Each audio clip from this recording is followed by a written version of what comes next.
আজি মীমাংসা নহয়। আমাৰ হাতত দ্বিতীয় বিকল্প হৈছে আমি অসমৰ থানাই থানাই অৱস্থান ধৰ্মঘটী। আমাৰ কোনো ইলেকশ্যন খেলা এতিয়া পৰিস্থিতি নাই। আমাৰ কৰ্মী যেতিয়া থানাৰ ওচিয়ে ভাবুকি দিব, কৰ্মী কেনেকৈ ঘৰৰ পৰা ওলাব, কেনেকৈ কংগ্ৰেছে ইলেকশ্যন খেলিব। পুলিচে মোৰ জিলা প্ৰেচিডেণ্ট এতিয়া বিশ্বনাথ পৰি আছে, পুলিচে কেছ নলয়। মোৰ জিলা প্ৰেচিডেণ্ট বিশ্বনাথ পৰি আছে, পুলিচে কেছ নলয়।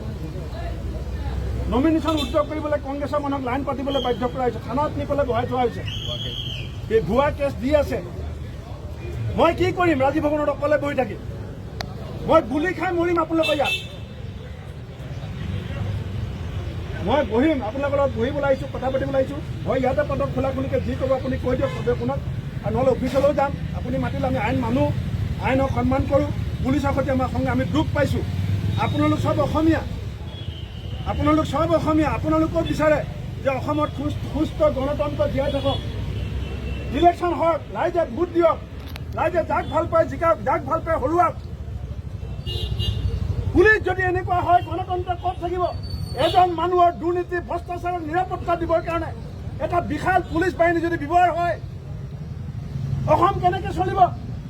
অসমত সমান্তৰাল অৰ্থনীতি এজন মানুহৰ সম্পত্তি কিমান বাঢ়িছে? আপোনালোকে OPS নাপায়, আপোনালোকৰ কাৰণে চৰকাৰে চিন্তা নকৰে। পুলিচ কেনেকুৱা কোৱাৰ্টাৰত থাকে? পুলিচৰ চব ভগা গাড়ী, চব পুৰণা গাড়ী, কোৱাৰ্টাৰবিলাকৰ অৱস্থা নাই।